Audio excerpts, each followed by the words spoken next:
Good morning, happy Friday. I hope you slept well. I hope you are ready for the day. I decided that after I waffled a little bit about where we're up to, that I would check. So this is my 59th video of this lockdown. I've been here making a video every day, every working day, every weekday since we went into lockdown, which was back on the 23rd of March, was the first Monday.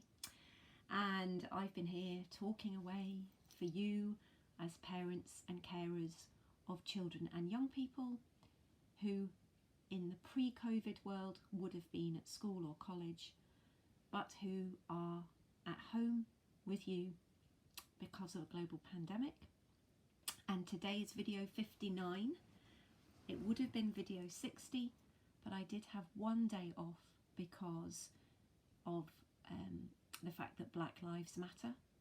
And on that day I decided that I didn't want to make a video because I wanted to leave space for other people to speak, for people with voices that needed to be heard, for Black people, for people of Black and ethnic minority communities. So that was why. But I'm back. This is 59. So with this week I've been talking about rights and how as parents and carers it can be really useful to know about the rights of our children, particularly when it's difficult times like we've been in recently, that we can really focus in on the things that our children are entitled to and have a right to. And what I've tried to do this week is talk a bit about what rights aren't. So, you know, I talked a bit about children have a right to express themselves, to be listened to say what they want, to say their likes.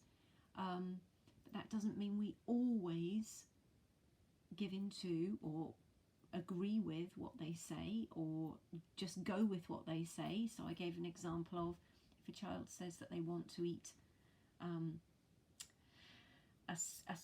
Cocoa Pops, there's an advert but no, Cocoa Pops every day for breakfast, every meal, 3 times a day.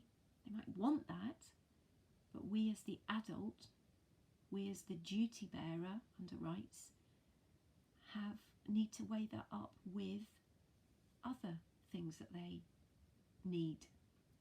So being healthy. So what we do as an adult is we listen to them, and we do as much as we can to make them happy and contented and all of those things, but we also have to balance up that with other rights, such as the right to be healthy, the right to have healthy food, and we then make a decision as an adult.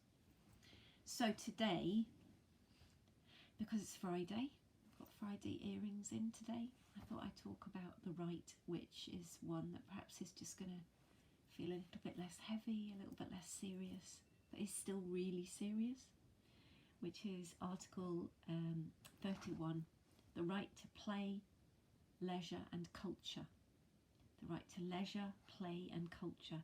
Every child has the right to relax, play and take part in a wide range of cultural and artistic activities.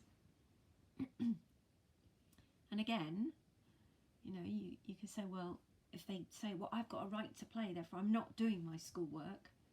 Well, you know that actually there are times in the day for play, and there are other times when you might want to do other things.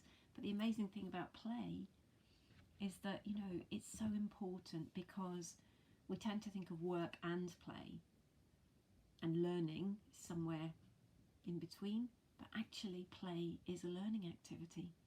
And that can give us great permission as parents and teachers, because play is associated with relaxation, and, you know, why wouldn't we want our children to be relaxed? So if we can use play as a way of learning, we're in a win-win situation.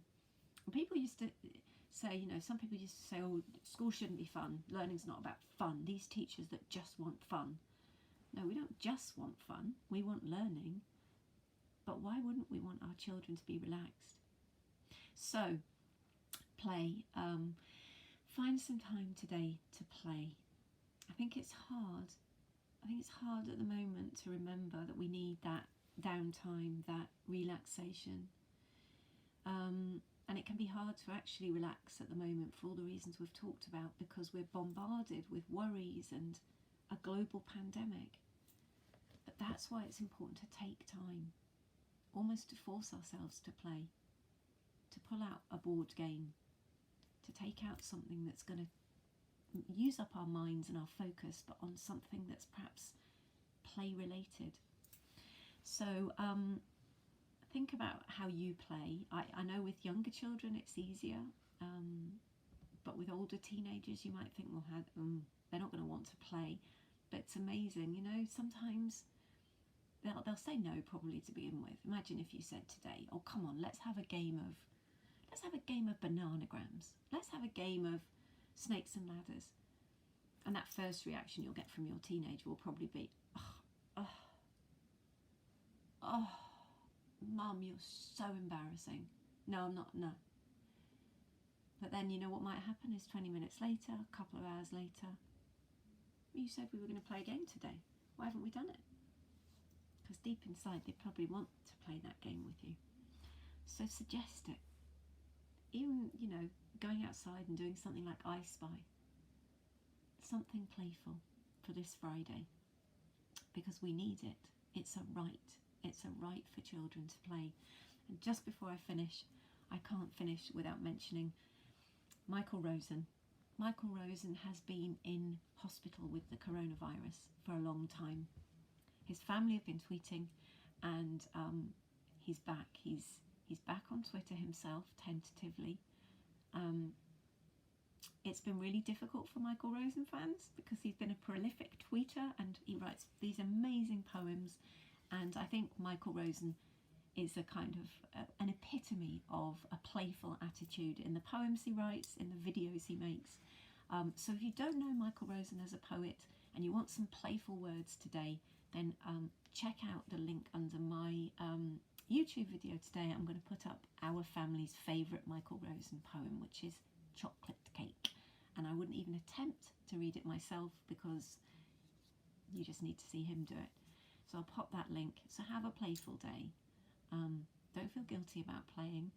Take some time and stay safe, stay well, and I'll see you on Monday.